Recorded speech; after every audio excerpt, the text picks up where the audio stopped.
Bienvenue à tous pour cette nouvelle vidéo. Vous voyez, je suis en compagnie, en bonne compagnie là, de Jésus. Donc bienvenue. Cette vidéo va traiter de la vie publique de notre Seigneur Jésus-Christ pour ce troisième dimanche de l'Avent, dimanche de Gaotété. Donc beaucoup de joie pour vous, c'est le dimanche de la joie. Voilà. Mais avant d'aller dans le vif du sujet, je voudrais revenir sur un point. Merci à ma sœur qui m'a rappelé que je n'avais pas expliqué un point très important dans les noces de Cana.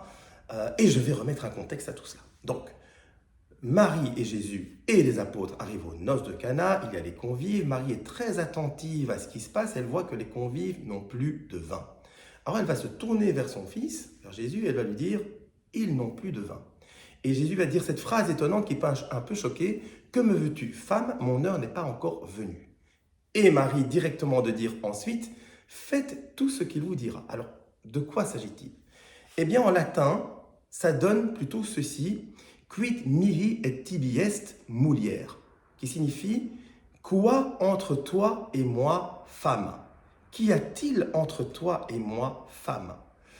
Alors, qu'est-ce que ça veut dire? Eh bien, il faut se pencher sur la nature de Marie et de Jésus. Et ce que Jésus veut signifier à sa mère, c'est qu'il peut faire tout, mais vraiment tout, parce que justement, il est Dieu. Hein? Et donc, la grosse différence entre Jésus et Marie, on peut d'abord citer les similarités. Ils ont un seul cœur, on appelle les cœurs de Jésus-Marie, vraiment les deux sacrés cœurs unis de Jésus et Marie. Ils sont tous les deux nés sans péché originel, et tous les deux, ils ne vont commettre aucun péché de leur existence. Les deux êtres au monde à n'avoir jamais péché et ayant vécu sur terre, 100% humains et n'ayant jamais péché. Mais la grosse différence, c'est que oui, Marie est 100% humaine, point. Ce n'est pas une déesse, ce que nous reprochent souvent les protestants, hein, que nous catholiques, nous déifions la Sainte Vierge Marie. Bien sûr, non, Marie n'est pas une déesse, il n'y a qu'un seul Dieu. Mais Jésus est 100% homme et 100% Dieu. Et cette nature de 100% Dieu, il la rappelle quelque part à sa mère. Voilà, mon heure n'est pas encore venue, je peux accomplir toutes choses et bien entendu, je veux que l'humanité, plongée dans le baptême, soit aussi plongée dans ma vie christique et devienne vraiment chrétienne. Voilà. Et souvenez-vous, cette eau qui devient du vin, c'est notre aspect de baptisé qui se mêle complètement à la vie christique du Christ, qui donne vraiment le goût, hein, le vin du Seigneur Jésus-Christ, vin qui deviendra le sang du Christ et qui va nous ouvrir le ciel. Voilà la symbolique des noces de Cana. Voilà, donc j'espère que c'est clair. Si vous avez encore des questions, n'hésitez pas à me poser. Je serai vraiment ravi d'y répondre. Alors maintenant, voyons un petit peu la vie publique de notre Seigneur Jésus-Christ. Alors, rappel, le Seigneur, on va le voir dans quelques jours maintenant, il va s'incarner vraiment dans notre humanité. Il va devenir 100% homme.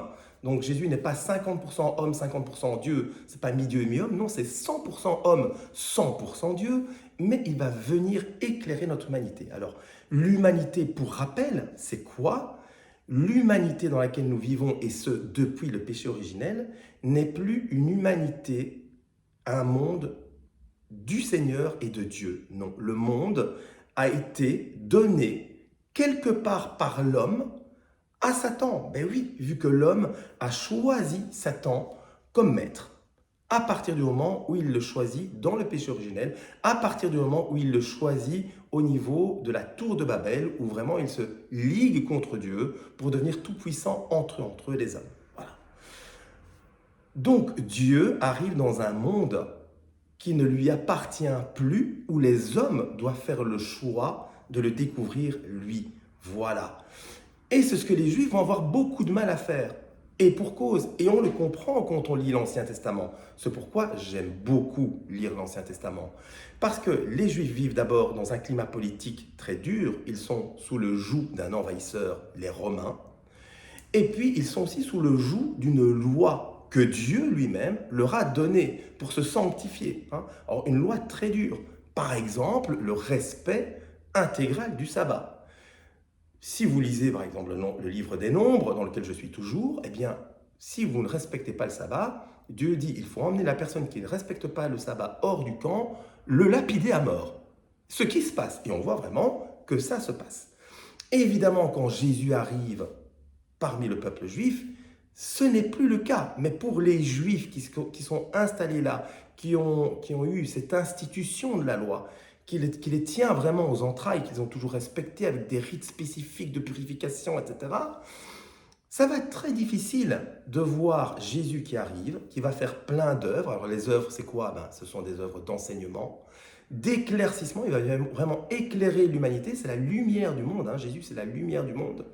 Il va enseigner, donc c'est la parole. Dieu, c'est la parole de Jésus, c'est la parole de Dieu, c'est le Verbe qui s'est fait chair. Il va guérir l'humanité, plein de guérisons, il va ressusciter les morts, il va faire plein de miracles. Il va vraiment révéler que Dieu est avant tout amour et c'est cet amour qui va le pousser sur la croix. Et donc j'en reviens justement aux Juifs qui vont avoir beaucoup de mal à voir ce roi qui a été annoncé par les prophètes. Pour les Juifs, pour les pharisiens, sadducéens, grands prêtres, lévites, etc., eh bien, c'était vraiment un roi qui allait arriver et qui allait les sauver d'un envahisseur, les Romains. Mais le roi, c'est Jésus, petit enfant venu dans une crèche, qui va vivre humblement avec zéro moyen, extrêmement pauvre. Il dira d'ailleurs lui-même, le Fils de l'homme n'a nulle part où poser la tête, pardon. Et l'envahisseur sous-entendu, c'était pas les Romains.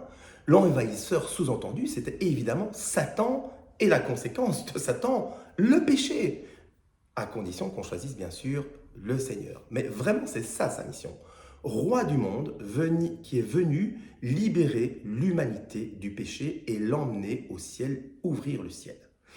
Ce choc va être tellement grand pour les Juifs qui ont leurs acquis aussi sociaux, leurs acquis richesses, etc., qui voient débarquer un homme simple, mais qui est doté de beaucoup de pouvoir, mais aussi beaucoup d'humilité, donc qui est aux antipodes de ce qu'ils sont. Eh bien, c'est eux qui vont commanditer son meurtre. Ils vont commanditer le meurtre auprès des Romains, leurs pires ennemis, pour tuer Jésus. Et Jésus, ce faisant, accomplira sa mission de mourir, descendre aux enfers, prendre les patriarches, les prophètes, emmener tout ça vers le ciel, lui-même ressusciter et emmener toute cette humanité en état de grâce vers le ciel. Voilà. Et nous allons voir à partir de la Noël comment tout cela s'est déroulé petit à petit. Voilà. Je vous souhaite encore une fois un très très beau dimanche du Gaudete. Encore une fois, si vous regardez cette vidéo et que vous n'êtes pas baptisé, eh bien vraiment, faites-vous baptiser dans l'Église catholique, je le rappelle. Alors oui, je sais qu'il y a un gros scandale dans l'Église catholique qui est sorti.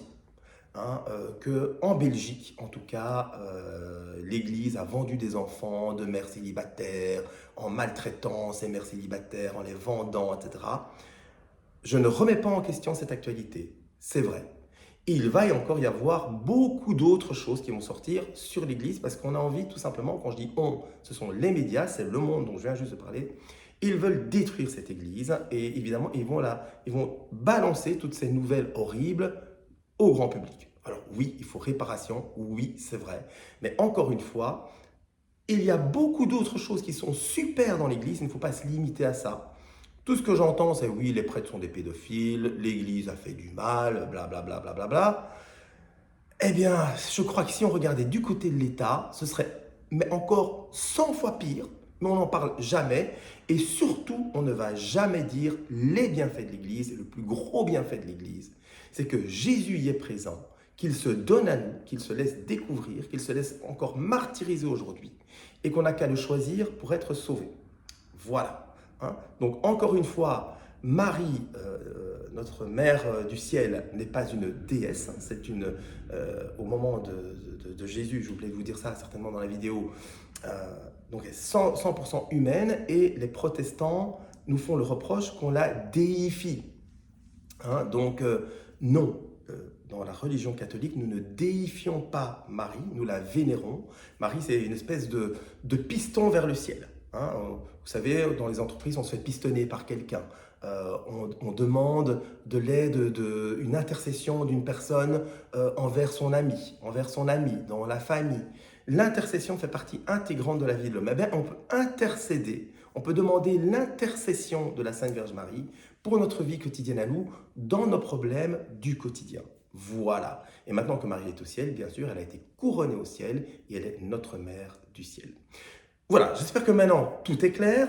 Vivez selon la foi, l'espérance, la charité. Donc si vous n'êtes pas baptisé, demandez le baptême. Ensuite, sacrement de réconciliation, douche de l'Esprit Saint, Eucharistie, vous vivez en chrétien catholique. Et si vous êtes déjà baptisé, magnifique, juste sacrement de réconciliation, donc confession quotidienne, pardon, pas quotidienne, ça ce serait trop, hebdomadaire ou mensuelle, hein, donc minimum une fois par mois, douche de l'Esprit Saint, et puis Eucharistie, et vous vivez comme un chrétien catholique, il faut rayonner de la lumière du Christ envers votre prochain.